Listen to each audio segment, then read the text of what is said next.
வழிதப்பி நான் திரிந்தேன், பாவ பழிதனை சுமந்தலைந்தே. ஆனால் இயேசு கைவிடா, தானாய் வந்து ரட்சித்தார். ஆனால் இயேசு கைவிடா, தானாய் வந்து ரட்சித்தார். இந்த இன்ப நாளில் இந்த பாவம் நீங்கிட்டே, அந்த இன்ப நாளில் இந்த பாவம் நீங்கிட்டே. சந்தோஷம் பொங்குதே, சந்தோஷம் பொங்குதே, சந்தோஷம் எண்ணி பொங்குதே. அல்லேலூயா, இயேசு என்னை ரட்சித்தார், முற்றும் என்னை மாற்றினார். சந்தோஷம் என்னை பொங்குதே, சந்தோஷம் பொங்குதே, சந்தோஷம் பொங்குதே, சந்தோஷம் என்னை பொங்குதே.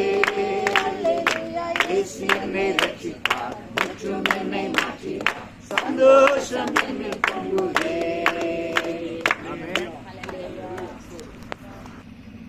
ஆண்டவராகிய இயேசு ஒருவரே தேவனாகிய கர்த்தர் என்பதை நீங்கள் கேள்விப்பட்டிருக்கிறீர்களா? அதை நம்புகிறீர்களா? அவர்தான் ஆண்டவர் என்றால் அவரை நீங்கள் உங்கள் ஆண்டவராக ஏற்றுக்கொள்கிறீர்களா? அப்படி என்றால் அவர்தான் உங்களுடைய பாவத்துக்காக சிலுவையிலே மரித்து அடக்கம் பண்ணப்பட்டு 3ஆம் நாள் உயிரோடு எழும்பினார் என்று கேள்விப்பட்டிருக்கிறீங்களா?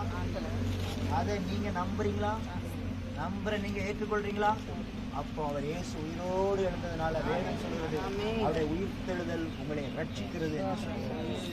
தொடர்ந்து அவருக்காக கடைசி மட்டும் வாழ்வீர்கள் என்று நீங்கள் உறுதி கொடுக்கிறீர்களா? மற்றவர்களுக்கு ஊழியம் செய்வீர்களா? விசுவாசத்தை காத்துக் கொள்வீர்களா? அப்படி என்றால் இந்த தண்ணீரிலே பிதா, குமாரன், பரிசுத்த ஆவியாகிய திரியேகனுடைய நாமத்திலே உங்களுக்கு மூழ்கி ஞானஸ்நானம் கொடுக்கிறேன். ஆமென். ஹல்லேலூயா.